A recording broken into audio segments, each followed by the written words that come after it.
నమస్కారం. నేను మీ విక్రమ్ పోలా. అన్న ఎన్టీఆర్ ఛానల్కి స్వాగతం.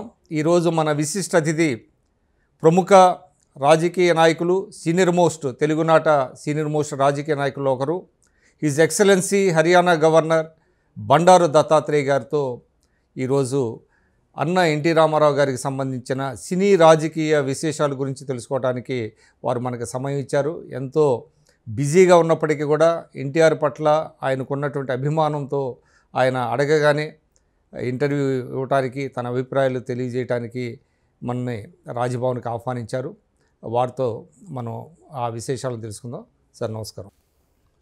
ఇది అన్న ఎన్టీఆర్ ఛానల్ అండి. ఎక్స్క్లూజివ్గా ఎన్టీ రామారావు గారి సినిమా రాజకీయ విశేషాలు, ఆయనతో అనుబంధం ఉన్నటువంటి వాళ్ళతో ఆయా అంశాలని తిరిగి నెక్స్ట్ జనరేషన్స్కి తెలియజేయటం కోసం ఈ ఛానల్ని ఏర్పాటు చేయడం జరిగింది. ఈ ఛానల్ ఏర్పాటులో ఎన్టీఆర్ లిటరేచర్ కమిటీ చైర్మన్గా ఉన్నటువంటి టీడీ జనార్దన్ రావు గారు, ఆయన మాజీ ఆప్కాబ్ చైర్మన్ చేశారు, అదేవిధంగా ఎమ్మెల్సీ చేశారు. ఇప్పటికీ కూడా రాజకీయ అంటే polit bureau member Telugu Desam. NT Rama Rao గారి యొక్క భావజాలాన్ని తర్వాత జనరేషన్స్కి అందించడం కోసం ఆయన సెంటినరీ సెలబ్రేషన్ సందర్భంగా కూడా కొన్ని విలువైనటువంటి గ్రంథాలను వెలువరించడం జరిగింది. అదేవిధంగా ఈ ఛానల్ను కూడా ఏర్పాటు చేయడం జరిగింది. ఈ ఛానల్ ద్వారా ఏంటంటే మీ బోటి వాళ్ళు, ఎన్టీ రామారావు గారితో పనిచేసినటువంటి వాళ్ళు, ఆయన ఔన్నత్యం ఏంటి, ఆయన రాజకీయాలు నెలకొల్పినటువంటి ప్రమాణాలు ఏంటి, ఆయన అధికారంలో ఉన్నప్పుడు ఎటువంటి నిర్ణయాలు తీసుకున్నారు, దానివల్ల సమాజానికి ప్రజలకు ఎటువంటి మేలు జరిగింది అనేటువంటి విశేషాలన్నీ తెలియజెప్పడం కోసమే ఈ ఛానల్ని ఏర్పాటు చేయడం జరిగింది. ముందుగా ఎన్టీ రామారావు గారు సినిమా నటులు. 1982 వరకు ఆయన సినిమాల్లోనే కొనసాగారు, సినీ రంగంలోనే కొనసాగారు. అటు పౌరాణికం కావచ్చు, జానపదం కావచ్చు, అదేవిధంగా దేవుడి పాత్రలు కూడా ఆయన అనేకం సాంఘికం చేశారు, దేవుడి పాత్రలు చేశారు. దాదాపుగా 200 చిత్రాలకు పైగా ఆయన నటించారు. ముందుగా ఆయన సినిమా రంగ విశేషాలను తెలుసుకుందామండి. అంటే మీకు సినిమాలు చూసారా, ఎన్టీ రామారావు గారి సినిమాలు? నేను చూశాను సినిమా. ఎందుకంటే నేను హై స్కూల్లో ఉన్నప్పుడు సినిమాలు ఎక్కువగా చూసేవాడిని. ఎన్టీ రామారావు గారు నటించినటువంటిది సినిమా నేను మొట్టమొదలు దాన వీర శూరకర్ణ ఆ సినిమా చూశాను. 3 పాత్రలు యాక్ట్ చేస్తారు. అలాగే లవకుశ అనేటువంటి సినిమా చూశాను. తర్వాత గుండమ్మ కథ అని గుండమ్మ కథ చూశాను. తర్వాత కలిసి ఉంటే కలదు సుఖం అనేటువంటి ఒక సినిమా ఉంది, ఈ సినిమా చూశాను. కాబట్టి నాకు ఆయన ధార్మికంగా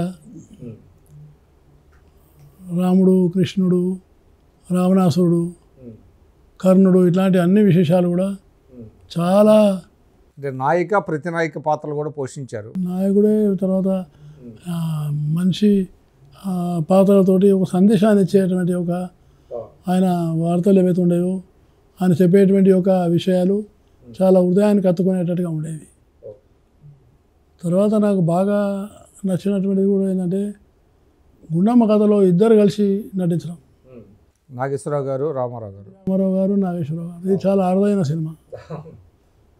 నేను నాగేశ్వరరావు సినిమాలో చూసేవాడిని, కానీ ఎన్టీ రామారావు ఇద్దరు కలిసి ఉన్నారు కదా చూద్దామని ఆ సినిమా కూడా వెళ్ళాను. కానీ చాలా కలిసి ఉంటే కలసుఖాల్లో ఉన్న ఆయన కొన్ని పాటలు, ఆయన నటించిన తీరు చూస్తే చాలా అద్భుతంగా ఉంటుంది. అందుకనే ఎన్టీ రామారావు గారు ప్రజల హృదయాల్లో అతుకపోవడానికి ప్రధానమైన కారణము ఆయన పోషించిన పాత్రలు, పౌరాణికమైనటువంటి ఒక పాత్రలు ఒకటి, ఆయన నటించిన తీరు కూడా. రెండవది సామాజికమైనటువంటి ఒక దృక్పథం, పేదవాళ్ళ గురించి, సామాన్య ప్రజల గురించి ఆవేదన ఎట్లా ఉండాలా అనేటువంటి విషయాన్ని వారు చాలా చక్కగా ప్రజలకు అత్తుకునే. రాజు పేద ఇటువంటి సినిమాల్లో, రాజు పేద సినిమా అంటే నాకు అనిపించింది ఏంటంటే ఎన్టీ రామారావు గారిని చాలామంది అభిమానులు ఉన్నారు, లక్షలాది మంది అభిమానులు ఉన్నారు. ఆయన ఎప్పుడు కూడా ఏ సినిమా నటించినా ఎట్లా నటించినా ఆయన ఒక అనుశాసనంతో ఉన్నారు, ఒక క్రమబద్ధమైన జీవితంతో ఉన్నారు.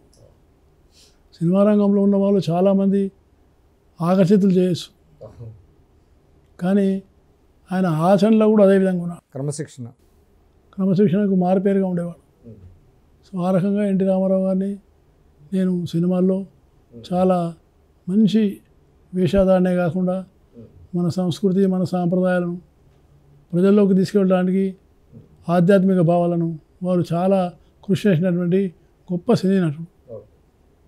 అంతకుముందు అంటే రాజకీయ రంగంలోకి రాకముందు ఎప్పుడు కలిసారా? సినిమా నటుడిగా ఉన్నప్పుడు ఆయన మద్రాసులో కానీ? నేను 1980లో రాజకీయ రంగంలో వచ్చాను, కానీ ఎన్టీ రామారావు గారు తెలుగుదేశం పార్టీ పెట్టారు. నేను భారతీయ జనతా పార్టీకి రాష్ట్ర ప్రధాన కార్యదర్శిగా ఉన్నాను ఆ సమయంలో 82లో. 81, 82లో తెలుగుదేశం స్థాపించిన తర్వాత ఆయన మొట్టమొదలు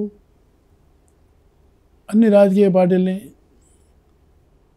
అప్పుడున్నటువంటి ప్రభుత్వం అవినీతి అక్రమాలు వీటిని కూకటి వెలుతో పెగలిద్దాము, మీరంతా కూడా నా కొత్తగా పెట్టినటువంటి పార్టీ ఉంది, సపోర్ట్ చేయమన్నారు, సహకరించండి అని చెప్పి ఆ ఎన్టీ రామారావు స్టూడియోలో ముషీరాబాద్లో ఒక మీటింగ్ పెట్టారు. రామకృష్ణ స్టూడియోలో నేను దానికి వెళ్ళాను. మీరు వెళ్ళారా? ఇది జనతా పార్టీలో ఉండి? భారతీయ జనతా పార్టీలో ఉన్నా. అంటే ఏం మాట్లాడతారో అప్పటికే భారతీయ జనతా పార్టీలో ఉన్నా. నేను బంగారు లక్ష్మణ్ గారు, వి రామారావు గారు అలాంటి ముగ్గురం వెళ్ళాం. గౌతుల సన్న గారు, తర్వాత ఆయన సిపిఐ నాయకులు గిరిప్రసాద్ నల్లమల్ల గిరిప్రసాద్, తర్వాత మోటూరు సత్యనారాయణ గారు, ఈశ్వరీబాయి గారు, బాబుల్ రెడ్డి గారు, జయపాల్ రెడ్డి గారు. ఆ విధంగా అంటే అంతా నాన్ కాంగ్రెస్ లీడర్లు అంతా. నాన్ కాంగ్రెస్ మేము ఒక ఐక్యమైనటువంటి ఒక అఖిలపక్ష సమావేశాన్ని పెట్టుకొని మేము ఉద్యమాలు చేసుకుంటూ ప్రత్యామ్నాయ రాజకీయాన్ని ఎదగాలని మేము ముందుకెళ్తున్నాం. ఆ సమయంలో ఆయన మొట్టమొదటిసారి ప్రతిపక్షాలను ఆహ్వానించాం. మేము వెళ్ళాము, వారు ఉపోద్ఘాతం ఇచ్చాను. ఆయన ఉద్దేశం ఒకటే చెప్పిండు ఆయన, నేను అవినీతిని కూకటి వెలుతో పెకిలిస్తాను, బంధుప్రీతిని దగ్గర రానియను, అలాగే పేద ప్రజా సంక్షేమాల కోసం అంకిత భావంతో ఉన్నాను. కాబట్టి నా యొక్క ఈ తెలుగుదేశం అనేటువంటి ఈ పసిబిడ్డ దీన్ని రక్షించాల్సిన బాధ్యత, పోషించాల్సిన బాధ్యత మన అందరి మీద ఉందని చెప్పేసి ఆయన మాకు చెప్పారు. మేము అందరం నవ్వాం సంతోషంగా. అప్పుడు కానీ మొత్తానికి కుదరలే, సంఖ్య నంబర్ అన్ని కావాలని దాంట్లో కుదరలేదు, పొత్తుల్లో కుదరలేదు. కుదరకపోతే ఆయన వ్యూహంతో మొట్టమొదలు సిపిఎం పార్టీ వాళ్ళని కలుపుకోవాలని ప్రయత్నం చేశారు. వాళ్ళది కూడా కుదరలేదు. తదుపరి భారతీయ జనతా పార్టీ దాంతో ప్రయత్నం చేయడానికి వారు మొట్టమొదటిసారి, నేను అప్పుడు బ్రహ్మచారిగా ఉన్నాను, బీజేపీ ఆఫీసు కార్యాలయంలో ఉండేవాడిని. నాయంబడి కిషన్ రెడ్డి నాయంబడి ఉండేవాడు. ఉదయాన 5 గంటలకు నాకు నా పక్కనే ఫోన్ ఉంటే ఫోన్ రింగ్ అయింది. నేను ఫోన్ ఎత్తాను. ఫోన్ ఎత్తి రామారావు మాట్లాడుతున్నాను అన్నాను. నేను మా వి రామారావు అనుకున్నాను. ఎందుకంటే ఏ రామారావు రాత్రే మనం కలిస్తే ఎంతసేపు, మళ్ళీ ఇంత పొద్దున్నే నన్ను ఎందుకు ఇబ్బంది పెడుతున్నా. లే నేను రామారావు అంటే నందమూరి తారక రామారావు అని మాట్లాడుతున్నాను. నేను ఒకసారి ఉలికి పడ్డాను. అమ్మో ఎంత అంత పెద్ద ఆయన ఎన్టీ రామారావు నాకు ఫోన్ చేయడం ఏంటని. అది కూడా 5 గంటలకి వారు మొట్టమొదలే దత్తాత్రేయ శర్మ గారు అన్నారు. అంటే నేను శర్మ కాదండి అన్నాను. ఓ చాలా సంతోషము దత్తాత్రేయ గారు, నేను భారతీయ జనతా పార్టీతో కలిసి ఎన్నికల్లో వెళ్దామనుకుంటున్నాను, మీరు పొత్తు పెట్టుకోవాలని నా అభిప్రాయం. దానికి 2 షరతులు అన్నారు. మొదటి షరతు ఏంటంటే 25 మీకు నచ్చిన సీట్లు తీసుకోండి. రెండవ విషయం ఏంటంటే అటల్ బిహారీ వాజ్పేయి గారు 2 రోజులు, ఒకరోజు విజయవాడలో, 2 హైదరాబాద్లో ఆయనతో పాటు ఈ బహిరంగ సభలో ప్రసంగించారు. సరే నేను మా వాళ్ళతో మాట్లాడతానని వారికి సమాధానం చెప్పాను. కానీ ఆయన సినిమా డైలాగ్లో మాట్లాడినట్టుగానే నాతో మాట్లాడారు. నాకు చాలా ఆనందం అనిపించింది. ఓకే. తర్వాత పోత కుదరలే సంఖ్య. మళ్ళీ నేనే ఫోన్ చేశాను, రామారావు గారు క్షమించండి, మీకు ఇబ్బంది పెడుతున్నాను, నేను కలవలేకపోతాం, మాకు సంఖ్య ఎక్కువ ఉంటుంది, మీరు 35-40 వరకు ఇస్తే కుదురుతుందన్నాను. వారు ఏం మాట్లాడలే, తదాస్తు అని ఫోన్ పెట్టేశారు. సో ఆ రకంగా మొదటిసారి రామారావు గారి ఫోన్ ద్వారా నేను కలిసాను. తర్వాత వారు ముఖ్యమంత్రి అయింది. ముఖ్యమంత్రి అయినాక నాకే మనసు కనిపించింది, నేను వెళ్ళి మన ముఖ్యమంత్రిని ఎందుకు కలవకూడదు అనే ఉద్దేశంతో నేను ఫోన్ చేశాను. ఫోన్ చేస్తే వాళ్ళ ఆఫీస్ వాళ్ళు, మీరు ఉదయం 5:30 గంటలకు రండి, హ్యాబిట్స్లో ఉన్నటువంటి రామారావు గారి ఇంటికి రమ్మని నాకు సమాచారం వచ్చింది. నేను అప్పటికే రామారావు గారు విన్నాను, చూశాను. కాషాయ బట్టలు, ఆయన పొద్దున్నే 4 గంటలకు లేస్తారు, వ్యాయామం చేస్తారు, 6 గంటలకు మళ్ళీ ప్రజలతోని సంబంధాలు మొదలు పెడతారు. కాబట్టి ఇంత చాలా అనుశాసనంగా ఉంటాడు. కాబట్టి మనము ఒక 3 నిమిషాల ముందే వెళ్దామని నేను నా చిన్న ఫియట్ కారు ఉంటే తీసుకెళ్ళి అక్కడ దిగాను. కానీ నాకన్నా సరిగ్గా 1 నిమిషానికి ముందు ఒక ఆజానుభావుడు మంచి కాషాయమైనటువంటి ధోతి ఇట్లా చేతిలో పట్టుకొని మంచిగా కిర్రమైన చెప్పులు నడుచుకుంటూ ఆయన వెళ్తున్నాడు. పోతూ ఆ గేట్ మీద చెప్పాడు, భారతీయ జనతా పార్టీ నాయకుడు ఇట్లా దత్తాత్రేయ వస్తాడు, ఇట్లా ఆయన తీసుకొని రావాలి. ఆజానుభావుడు ఎన్టీ రామారావు గారా? చాలా ఆజానుభావుడు మనిషి, చూస్తేనే నాకు చాలా ఇది అనిపించింది. నేను వెళ్ళగానే, నేను బైక్ అక్కడ వెళ్ళగానే ఆయన్నే స్వయంగా ఆహ్వానించాడు, స్వాగతించాడు. ఒక ముఖ్యమంత్రి, అంత గొప్ప నటుడు నన్ను స్వయంగా చేయగలిపి, ఆయన చేయి కూడా మనం చేయగలిగినప్పుడు కలిపలే, ఆయన ఇట్లా పెట్టాడు. ఆయన చెయ్యి ఇట్లా పెట్టుకుంటే నాకు ఇది అనిపించింది. అంత వయసులో అంత మంచి బలిష్టమైనటువంటి వ్యక్తి. కలిసి తర్వాత పైకి రాండి అంటే పైకి వెళ్ళాము. ఆయన నివాసంలో ఉన్నాం, కూర్చున్నాక ఆయన అడిగారు, ఏంటి మీరు చిన్న వయసులో, ఇంత చిన్న వయసులో, నాకు అప్పుడు దాదాపుగా 30-32 సంవత్సరాలు ఉంటాయి, ఈ చిన్న వయసులో మీరు ఇంత పెద్ద పార్టీకి మీరు ప్రధాన కార్యదర్శి ఎట్లయినారు, ఏం కారణం అడిగారు. అంటే నేను చెప్పాను, ఇట్లా RSS అని. ఓ అట్లనా అడిగారు. అట్లనా అని అన్నారు. అని ఆయన అన్నాడు, RSS చాలా గొప్ప సంస్థ, నేను కూడా విజయవాడలో ఉన్నప్పుడు చదువుకునేటప్పుడు 1946-47లో నేను కూడా RSSకి వెళ్ళాను. నాకు చాలా ఆశ్చర్యం వేసింది. అప్పుడు ఆయన గుర్తు చేశారు, బందా బైరాగి అని ఒక ప్రచారకం ఉంటాడు, బైరాగి అని, బైరాగిది అని ప్రచారకం ఉంటాడు. ఆయన మాకు మంచి పరిచయం ఉండాను. నేను తదుపరి చాలా సంతోషపడ్డాను.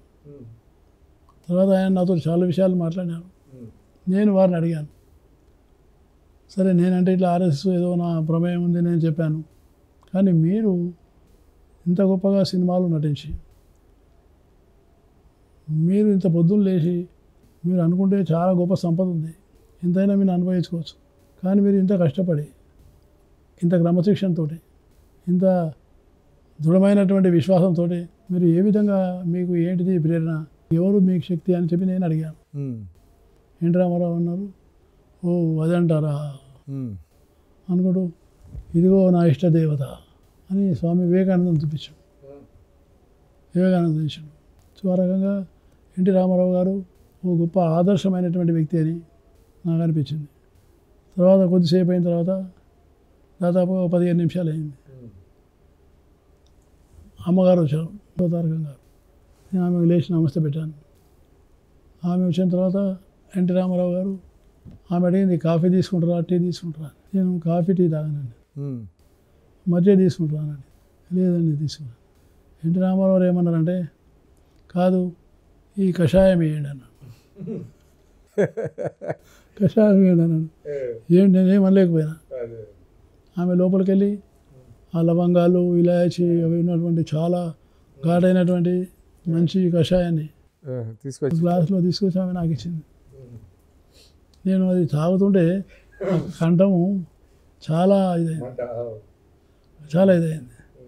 ఆయన ఆతిథ్యం ఇవ్వడంలో కానీ స్వీకరించడం కానీ స్వాగతించడం కానీ చాలా గొప్ప మర్యాద. చిన్న పెద్ద లేకుండా చిన్న పెద్ద అని అసలు తేడా లేకుండా తర్వాత నాకు చాలా ఆనందం అనిపించింది. తర్వాత ఆయన మళ్ళీ అన్నారు, నేను కింది వరకు వచ్చాను. కింది వరకు వచ్చి నన్ను పంపించి దండం పెడితే నేను దండం పెట్టినప్పుడు ఆయన అన్నారు, మీరు ఎప్పుడైనా ఏదైనా పని ఉంటే నాకు ఎప్పుడైనా కూడా మీరు నా పిఏ ఉన్నాడు, ఆయన పిఏని పరిచయం చేశారు. పరిచయం చేసి మీరు ఎప్పుడైనా రాండి అన్నాడు. నేను నమస్తే పెట్టి వెళ్ళిపోయినాను. అది మొదటిసారి. తర్వాత ఏమైందంటే ఇక ఆయన ముఖ్యమంత్రి దిగిపోయినప్పుడు 84 ఆగస్టు సంక్షోభం. 84 సంక్షోభం. ఆ సంక్షోభంలో కలిశాను. అప్పుడు మీరు అంతా కలిసి సపోర్ట్ చేశారు కదా. అయితే మేము అందరం కూడా కలిసి సపోర్ట్ చేసాం. కానీ నాకు చాలా సంతోషం కలిగింది ఏంటంటే ఆయన నిశ్చలంగా ఉన్నాడు. ఏమీ త్రోటుపాటు పడల, ఎలాంటి తొందరపాటు లేదు, దొడ్డిదారులు పోవాలని లేడు. కానీ మనం ధర్మం కోసం పోరాడుతున్నాం, సత్యం కోసం పోరాడుతున్నాం, ప్రజాస్వామ్యం కోసం పోరాడుతున్నాం అని 3 శబ్దాలు చెప్పారు. అని నాకు చంద్రబాబు నాయుడు గారిని అక్కడనే కలిసాం మొట్టమొదటిసారి. ఆయన క్యాంప్కి అంతా ఇన్ఛార్జ్ ఉన్నాడు. మీరు ఉన్నారండి క్యాంపులో? ఆ క్యాంపు రక్షణ కార్యక్రమం అంతా నా బాధ్యతనే ఉండే. వెనుక ఉన్నటువంటి బయట ఉన్నటువంటి అంతా మొత్తం ఎవరు రానియకుండా, ఎవరిని వచ్చి దాడి చేయనీయకుండా, ఎత్తుకపోనీయకుండా నేనే బీజేపీ తరఫున మాకే అప్పచెప్పినారు. బీజేపీ కొంచెం బలమైన పార్టీ సిటీలో, కాబట్టి మీరు నిజాయితీ ఉంటారు కాబట్టి మీరు తీసుకోండి అంటే తీసుకున్నాం. ఆ రకంగా అది రక్షణ జరిగింది. ఎక్కడండి? రామకృష్ణ స్టూడియోలో. ఆ తర్వాత వాళ్ళు అక్కడి నుంచి మార్చాను, నంది హిల్స్కి. తదుపరి నేను ఎన్టీ రామారావు గారిని ఇక ఢిల్లీ వెళ్ళినప్పుడు ఎల్కే అద్వానీ గారి ఇంటికి తీసుకెళ్లారని అన్నారు. అద్వానీ గారి ఇంటికి నేను తీసుకెళ్ళే. కానీ తర్వాత ఏమైందంటే ఎన్టీ రామారావు గారు ఆయన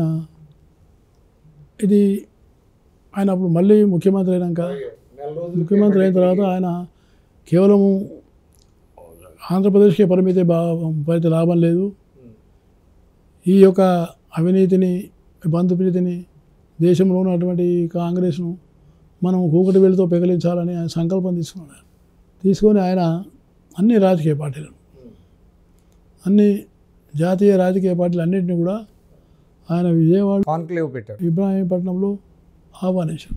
దానికి అటల్ బిహారీ వాజ్పేయి గారు వచ్చారు, అడ్వాణి గారు వచ్చారు, ఇద్దరు వచ్చారు.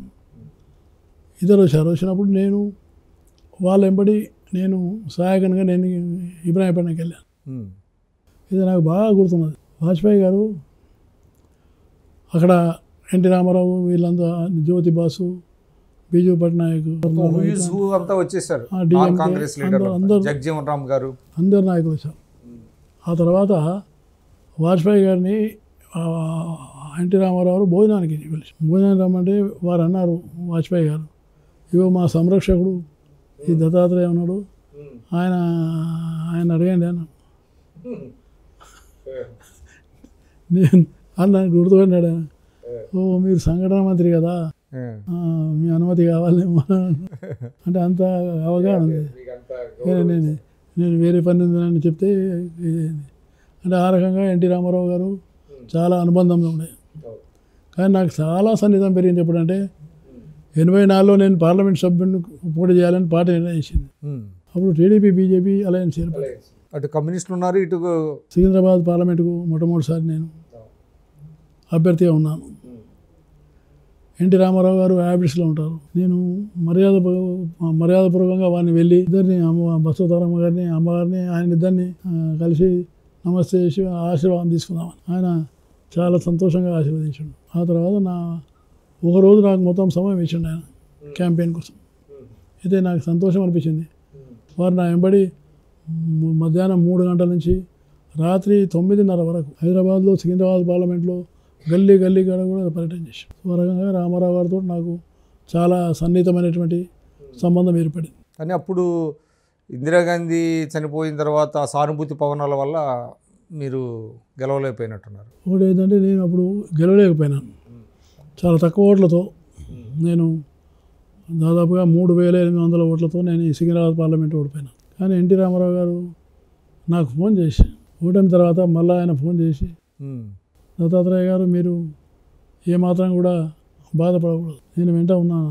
నేను అన్నాను మీరు చాలా సంతోషం. అసెంబ్లీకి కూడా కలిసి పోటీ చేశారు కదా అప్పుడు? కలిసే పోటీ చేసి టీడీపీ సమర్థన ఉంది. ఆ రకంగా ఎన్టీ రామారావుతో పరిచయం ఉండేది. తర్వాత ఏంటంటే ఎన్టీ రామారావు గారితో ఆయన మళ్ళీ కొంచెం 90 అంటే దాని ముందండి ఆయన పరిపాలించినప్పుడు 83 నుంచి 89 వరకు ఆయన పరిపాలించినప్పుడు ఆ స్కీమ్స్లో మీకు బెస్ట్ స్కీమ్స్ ఏవి అనుకుంటారు? ఆయన పరిపాలించినప్పుడు నాకు ఒకటి మంచి విషయం అనిపించింది. ఓ సంఘటన నాకు బాగా గుర్తుకొస్తుంది. ఆయన ముఖ్యమంత్రి అయినాక ఆయన మాట్లాడే తీరు అవినీతి మీద, కుంభకోణాల మీద వారు చాలా స్పష్టంగా నిర్ణయాలు తీసుకొని ముందుకెళ్తున్నారు. అయితే నాతో పాటు హిమాయత్నగర్కు ఎమ్మెల్యేగా పోటీ చేసిన దామోదర్ అనే నాయకుడు ఉండేవాడు. ఆయన ఎమ్మెల్యేగా తక్కువ ఓట్లతో ఓడిపోయినాడు 83లో. ఆయన వచ్చి సార్ ఈయన ముఖ్యమంత్రి రామారావు గారు చాలా విషయాలు అవినీతి అది ఇదని మాట్లాడుతున్నారు. ఈ యాదగిరిగుట్ట ఉంది, యాదగిరిగుట్టలో అక్కడ దేవాలయంలో అక్కడనే బాగా పెద్ద ఎత్తున అవినీతి జరుగుతున్నది, ఇది మీరు రామారావు గారి దృష్టికి తీసుకెళ్తారా అని అడిగాను. తప్పకుండా అన్నాను. నేను రామారావు గారికి ఆఫీస్కి ఫోన్ చేశాను. నాకు టైం ఇచ్చారు ఒకరోజు. ఉదయం ఆయన సరిగ్గా 7:30కి రమ్మన్నారు. 7:30 హ్యాబిట్స్ ఇంట్లో వేసాను. 7:30కి వెళ్ళాను. రాగానే మళ్ళీ అదేవిధంగా గౌరవించి కూర్చోమన్నాను. నేను చెప్పాను మీరు అవినీతితోనే మీరు పోరాడతామంటున్నారు, ఇలా యాదగిరిగుట్టలో ఇట్లా ఒక అవినీతి జరుగుతున్నది, ఇలాంటి ఆఫీసర్ ఉంటే ఎట్లా అని అడిగాను. ఆయన వెంటనే ఆయన ఫోన్ చేసి విజయరామారావు గారు ఉండే అప్పుడు ఆయన పిలిచి ఈ ఈలి ఆంజనేయులు ఎండోమెంట్ మినిస్టర్ ఆయనకు ఫోన్ చేయండి అన్నాడు. ఎన్టీ రామారావు గారు ఫోన్ ఈలి ఆంజనేయులు గారు మాట్లాడుతుంటే ఆయన పాపం చాలా భయపడుతున్నట్టు. ఎన్టీ రామారావు అడిగారు ఏంటి నా పరిపాలనలో ఈ అవినీతి ఏమిటి, ఇది సహించేదా ఇది అని అంటుంటే నాకే చాలా ఆవేదన కలిగింది. కాదు మీరు వెంటనే ఇచ్చేయండి అన్నాడు. ఆయన పరిగెత్తుకుంటూ ఒక 5-10 నిమిషాలు వచ్చేసాడు. మంత్రి గారు నేను వెళ్తున్నాను, బయటకు వెళ్తలేదు, మీరు కూర్చోండి అన్నాడు. కూర్చోబెట్టిన తర్వాత ఐలి ఆంజనేయులు గారు రాగానే ఏంటి ఆంజనేయులు గారు ఏంటి అవినీతి భాగవతం ఏంటిది ఆయనకు తెలియదు, ఏం తెలియదు. కానీ నాకు చెప్తే నేను ఎంబడే తీసుకున్నాను. వారు ఎంబడే పత్రం తీసుకొని పోయారు. నేను కూడా దండం పెట్టి బయటకు వచ్చిన. కానీ నాకు సంతోషం కలిగింది ఏంటంటే మధ్యాహ్నం 3:30-4 గంటల లోపల అక్కడ ఉన్నటువంటి ఆఫీసర్ను తొలగించండి అంటే అంత కఠినమైన నిర్ణయం తీసుకున్నారు. అంటే ఎప్పుడైనా అవినీతిని సహించేవారు ఆయన దృష్టికి వచ్చిందంటే ఎంబడే నిర్ణయం తీసుకుంటారు, కానీ దాన్ని మళ్ళీ నాన్సరం కానీ దాన్ని అబయన్స్లో పెట్టడం కానీ లేదు. సో ఆ రకంగా నాకు ఎన్టీ రామారావు గారి సంఘటన అదొకటి బాగా గుర్తుకొచ్చింది. తర్వాత 2 విషయాలు నాకు నచ్చినాయి. ఒకటి ఆయన ఈ ₹2 కిలో బియ్యం అవుతుందో ఇది సమర్థవంతంగా కింది స్థాయిలో ఉన్నటువంటి పేదవానికి కూడా అందించేటువంటి వ్యవస్థను అకుంఠితమైన దిశతో చేసాం. అలాగే ఇండ్ల నిర్మాణకాన్ని ఇండ్లు ఏతున్నాయో అందరికీ ఇవ్వాలి, ఇల్లు గృహాలు. ఈ రెండు కార్యక్రమాలు నాకు బాగా ఆయన ఆకట్టుకున్నాయి. ఒకటి ఇల్లు, పేదవాళ్ళకి ఇల్లు, రెండోది ₹2 కేజీ బియ్యం. ఈ 2 తెలంగాణలోకి సంబంధించినంత వరకు చూస్తే పటేల్ పట్వారీ వ్యవస్థను రద్దు చేయడం ఇక్కడ అసలు తెలంగాణలో ఒక గేమ్ చేంజర్. ఇదే నిజమైనటువంటి స్వాతంత్రం వచ్చింది తెలంగాణకి అని కొన్నోళ్ళు కూడా కొంతమంది ఉన్నారు కదా. అంటే తప్పకుండా, ఎందుకంటే చాలా సాహసోపేతమైన నిర్ణయం. ఎందుకంటే ఆ వ్యవస్థ వల్ల అనేక మంది పీడింపబడ్డారు, అనేక మంది చాలా ఇబ్బందులకు గురైనారు. ఎందుకంటే భూమి మీద ఆధారపడే జీవన విధానం ఉంది ఎక్కువ మంది. కాబట్టి అలాంటి భూమి విషయంలో వచ్చినప్పుడు కానీ మిగతా అనేకమైనటువంటి రిపోర్ట్స్ విషయం వచ్చినప్పుడు కానీ వాళ్ళ మీదనే ప్రభుత్వం ఆధారపడి ఉండేది. కానీ ఆ వ్యవస్థ కాబట్టి వారు కంప్లీట్ మార్పు చేసి ఒక ప్రజాస్వామ్యబద్ధంగా పరిపాలన తీసుకొచ్చారు. దానివల్ల తెలంగాణలో ఎన్టీ రామారావు గారికి ఎనలేని పేరు ప్రఖ్యాతులు వచ్చినట్టున్నాయండి, ముఖ్యంగా బలహీన వర్గాలు. చాలా ఎందుకంటే అందుకనే ఎన్టీ రామారావు పట్ల సామాన్య ప్రజల్లో చాలా పెద్ద ఆదరణ ఉండేది. ఒకటి ఆయన సినిమాల్లో నటించిన తీరు, 2 ఆయన వ్యక్తిగతంగా ఆయన మీద ఏ రకమైనటువంటి ఆరోపణలు కానీ ఏ రకమైన రాలేదు. అందువల్ల ప్రజలు చాలా అభిమానంతో ఎన్టీ రామారావు అంటే చాలా వేలాది మంది వచ్చి నిలబడేవాళ్ళు, గంటల తరబడి నిలబడేవాళ్ళు. రాజకీయ పార్టీలు సాధారణంగా ప్రజల్ని తీసుకొని వచ్చి మీటింగ్లు పెట్టుకుంటారు, కానీ ఎన్టీ రామారావు విషయం అట్లేదు. ఆయన వస్తున్నాడంటే అక్కడికే వేల మంది వస్తారు. అలాంటి గొప్ప ప్రజానాయకుడు ఎన్టీ రామారావు గారు. తర్వాత సార్ అంటే ఈ తెలంగాణ విషయానికి వచ్చేటప్పటికి అంటే ముఖ్యంగా బడుగు బలహీన వర్గాలకి ఇక్కడ రాజకీయ ప్రాధాన్యం లభించాల అనేక దశాబ్దాల కారణాలు ఏవైనప్పటికీ ఎన్టీ రామారావు గారు 1987లో స్థానిక సంస్థల్లో బీసీలకి రిజర్వేషన్లు కల్పించారు. మొట్టమొదటిసారిగా 20% రిజర్వేషన్లు, అది దేశంలో మొట్టమొదటిసారి. దాని మీద మీరు ఏం చెప్తారు? ఆయన మొదటి నుంచి కూడా బీసీలు అంటే పేదవాళ్ళంటే ఆయనకు ఒక పూర్తి విశ్వాసం ఉండింది.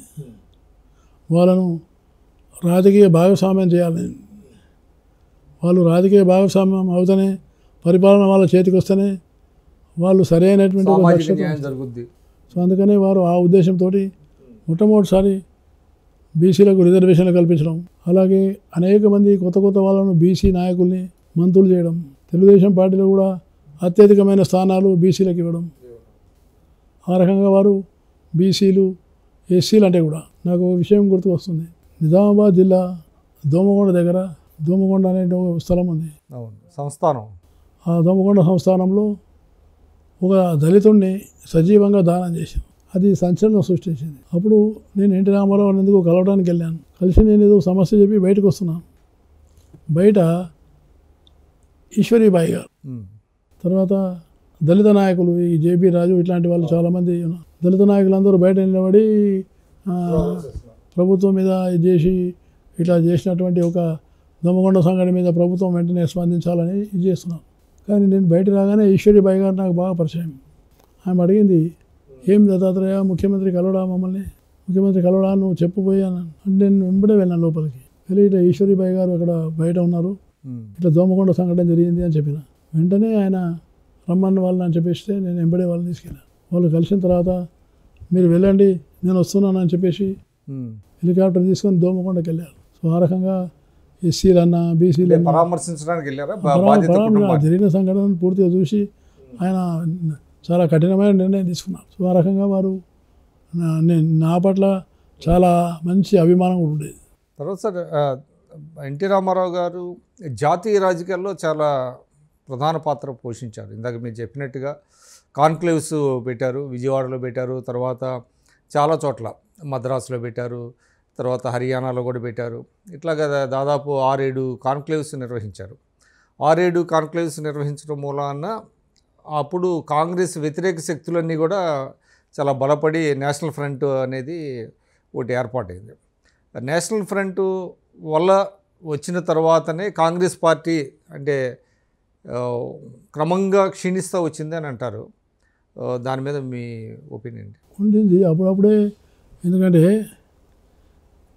కాంగ్రెస్ పార్టీ రాజీవ్ గాంధీ ప్రధానమంత్రి అయ్యాడు. ప్రధానమంత్రి అయినాక చాలామందికి కొత్త ఆశలు వచ్చినాయి. కొత్త యువకుడు, బాగా చదువుకున్నవాడు, చాలా మంచిగా ఉన్నాడు అనేటువంటి ఒక భావన అట్లా రావడం జరిగింది. అదే సమయంలో విపి సింగ్ ఆయన అవినీతి కుంభకోణం మీద, బోపర్త్ కుంభకోణం మీద బయటికి రావడం, డిఫెన్స్ మినిస్టర్గా ఉండి రాజీనామా చేసి బయట రావడం, అందులో జాతీయ స్థాయిలో బీజేపీ ప్రధానమైన పాత్ర పోషించడం. ఈ రకమైనటువంటి పరిస్థితుల్లో అప్పుడు ఈ నేషనల్ ఫ్రంట్ అనేది ఒకటి ఏర్పడింది. ఎన్టీ రామారావు కూడా పార్లమెంట్ ఎన్నికల్లో అత్యధికమైన స్థానాలు గెలిచి అక్కడ ఉన్నటువంటి ప్రభుత్వానికి గుణపాఠం కూడా చెప్పాలని వారు 35 స్థానాలు అప్పుడు ప్రధాన ప్రతిపక్షంగా ఉంది. సో ఆ తరుణంలో జాతీయ స్థాయిలో కాంగ్రెస్కు వ్యతిరేకంగా అన్ని శక్తులను కూడగట్టాలనేటువంటి ఒక ఆలోచన ఆయనకు చాలా ప్రబలంగా ఉండేది. అందుకని ఆయన రాజ్మాతా గారిని చాలా గౌరవించేవారు. సింధియా, అటు దేవిలాల్ గారిని కూడా గౌరవించేవారు. అలాంటి నాయకులను కూడా వారు గౌరవించేవారు. ఆ రకంగా జాతీయ స్థాయిలో వారు చేస్తున్నప్పుడు నాకు ఇంకొక విషయం కల్పించింది. అడ్వాణి గారు రథయాత్ర చేస్తూ వస్తున్నారు. అవును, ఇక్కడ ఆయనకి ఇంటికి పిలిచారు కదా. అయితే ఆ టైంలో ఏ రాజకీయ పార్టీ కూడా అవును భయపడుతున్నాయి. ఏ రాజకీయ పార్టీ కూడా ఈ అయోధ్య రామ మందిర్కు సపోర్ట్ చేద్దామనేటువంటి ఆలోచన లేదు. కానీ ఎన్టీ రామారావు గారు ఒకరు అడ్వాణి గారిని కూడా దాన్ని తప్పకుండా నేను ఆహ్వానిస్తాను, అయోధ్య దీని విషయంలో కూడా వారు స్పష్టమైన ఆలోచన.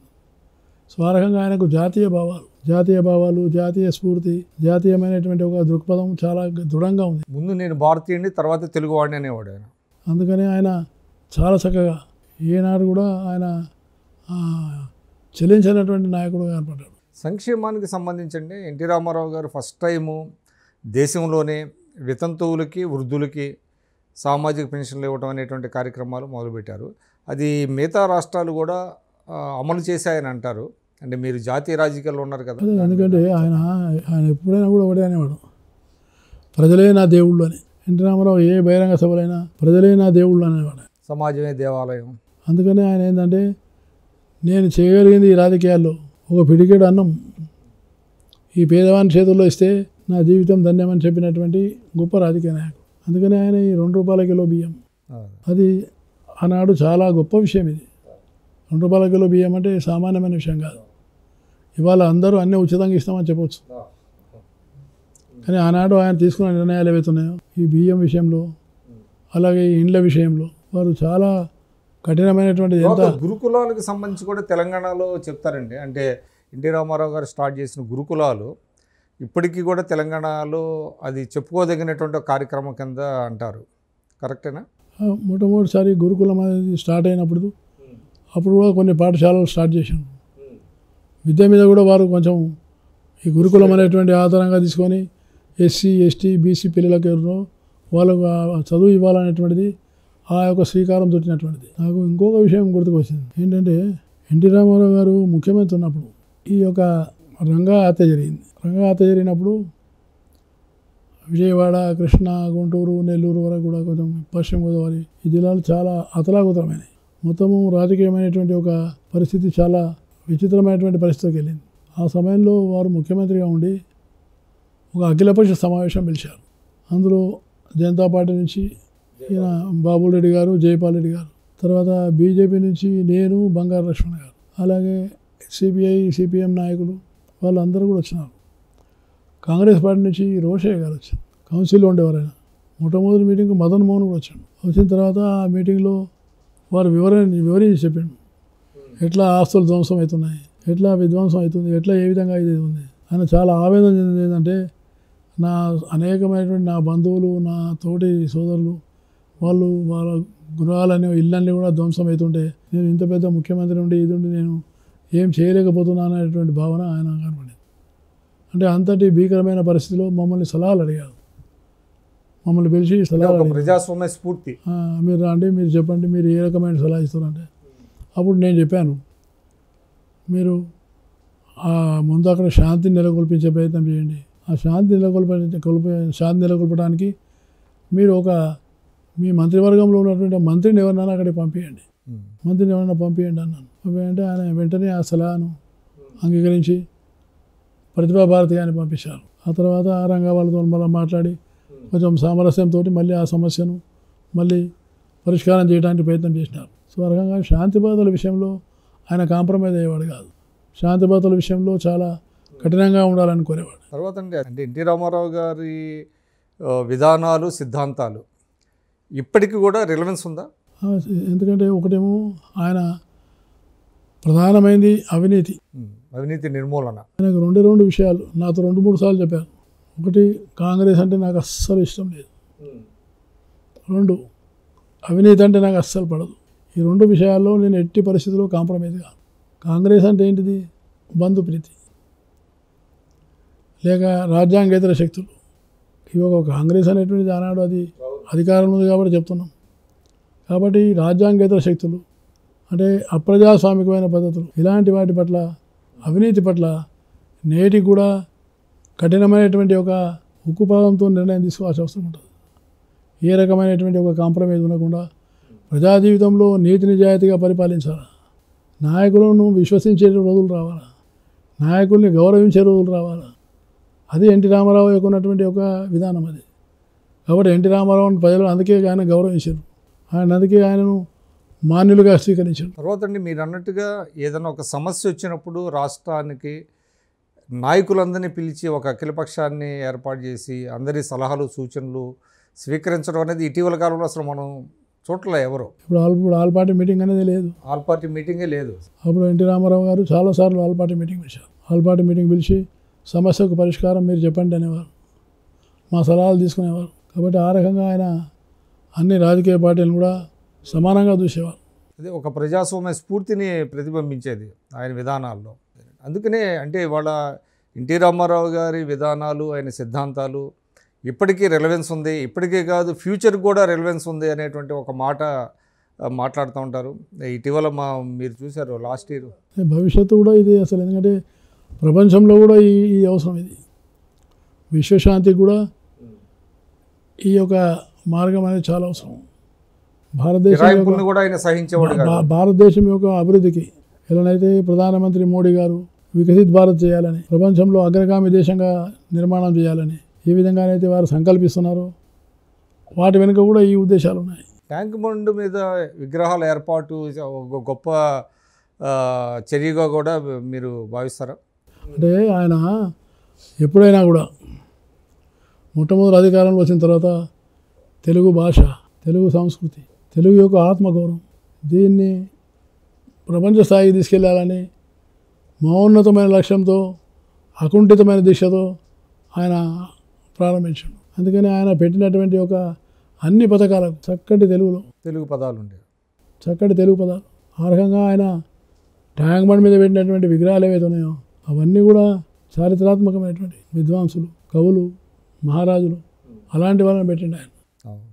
కాబట్టి వారు తెలుగుదనం మీద వారి వేషం, వారి భాష, వారి యొక్క విధానం అంతా కూడా స్వదేశీ స్వభాషణ అనే ఉండేది. అందుకని ఎన్టీ రామారావు గారి ఆయన ఆకారం కానీ, ఆయన భాష కానీ, ఆయన పద్ధతి కానీ ప్రజలకు నచ్చిందంటే ఇవన్నీ ఆయన ప్రధానమైనటువంటి కారణం. సో మీకు దేంట్లో ఆయన ఆదర్శం కింద మీరు భావిస్తారు ప్రధానంగా? అంటే ఇప్పుడు ఇవన్నీ చెప్పారు, ఇవన్నీ ఉన్నత లక్షణాలు, ఉన్నతమైనటువంటివి. ప్రధానంగా చెప్పాలంటే ఆయనలో మీకు నచ్చిన 1-2 అంశాలు? నచ్చింది నాకు ఒకటి, నీతి, నిజాయితీ, నిబద్ధత, క్రమశిక్షణ, ప్రజలే దేవుళ్ళు అనేటువంటి ఒక గౌరవం, సమాజ సేవ. రాజకీయాల్లో ఆయన డబ్బులు సంపాదించలేదు, ఎవరు కూడా ఆయన మీద ఈయన అవినీతి పడని చెప్పగలిగినటువంటి సంఘటన ఎక్కడ లేదు. సో ఆ రకంగా ఆయన నీతి నిజాయితీతో ఆదర్శమైనటువంటి ఒక నాయకుడుగా నా మనసులో తప్పకుండా ఉన్నారు. తర్వాత అంటే ఎన్టీ రామారావు గారికి 100 ఏళ్ళు 23తో నిండిని. ఇప్పుడు ప్రపంచవ్యాప్తంగా కూడా ఆయన శత జయంతి ఉత్సవాలు అన్నీ జరిగినాయి, ఇప్పటికీ కూడా జరుగుతున్నాయి. ముఖ్యంగా ఏంటంటే అభిమానులు చాలామంది ఆయనకి భారతరత్న రావాలి, భారతరత్న ఇస్తే బాగుంటుంది అనేటువంటి ఒక అభిప్రాయాన్ని బలంగా వ్యక్తం చేస్తున్నారు. సందేహం లేదు, ఎందుకంటే భారతరత్నకు కావాల్సినటువంటి అన్ని గుణాలనే ఆయనలో ఉన్నాయి. కాబట్టి ఆయన భారతరత్నకు అర్హుడే, అనర్హుడు అని ఎవరం అనలేం, అర్హుడే. కాబట్టి తప్పకుండా ఆయనకు భారతరత్న ఇవ్వాలని కూడా నేను కోరుతున్నాను. త్వరలోనే వస్తుందని ఆశించచ్చా? అంటున్నా. అంటే అది మన చేతిలో కానీ భారతరత్న ఆయనకు తప్పకుండా ఇవ్వాలని మాత్రం నేను తప్పకుండా కోరుతున్నాను. ఎప్పుడు వస్తుందా అని చెప్పలేము. చివరిగా చెప్పండి, అన్న ఎన్టీఆర్ ఛానల్ అనేది ఒకటి ప్రత్యేకంగా ఇది ఏర్పాటు చేయటం, ఎన్టీ రామారావు గారి విధానాలు, భావజాలం ఏంటి ఆ రోజుల్లో ఆయన? చాలా సంతోషము, ఎందుకంటే అన్న ఎన్టీఆర్ ఛానల్ ప్రారంభించి ఆయన యొక్క భావజాలాన్ని, ఆయన యొక్క ఉన్నటువంటి అనేకమైనటువంటి ఒక సైద్ధాంతికమైన విషయాలను నేటి తరానికి అందించడానికి, నేటి తరానికి అందుబాటులో ఉండే విధంగా సమాచారాన్ని ఇచ్చి వాళ్ళలో ఒక చైతన్యాన్ని కల్పించేటువంటి కృషి ఏదైతే అన్న ఎన్టీఆర్ ఛానల్ చేస్తుందో ఇది చాలా ముదావైన విషయం, చాలా సంతోషమైన విషయం. నేను దానికి ధన్యవాదాలు కూడా తెలియజేస్తున్నాను. నమస్కారం అండి. మీ విలువైన సమయాన్ని, అన్న ఎన్టీఆర్తో ఉన్నటువంటి అనుబంధాన్ని, ఆయన రాజకీయ విశేషాలని, గవర్నర్గా ఉన్నటువంటి బండారు దత్తాత్రేయ గారు ఎంతో బిజీగా ఉన్నప్పటికీ కూడా ఆయన పట్ల అభిమానంతో ఆ రోజుల్లో ఆయనతో తనకున్నటువంటి అనుబంధాన్ని వివరించడానికి మనకు సమయం ఇచ్చారు. ఇది వారు చెప్పినటువంటి విశేషాలు. నమస్కారం. Thank you sir.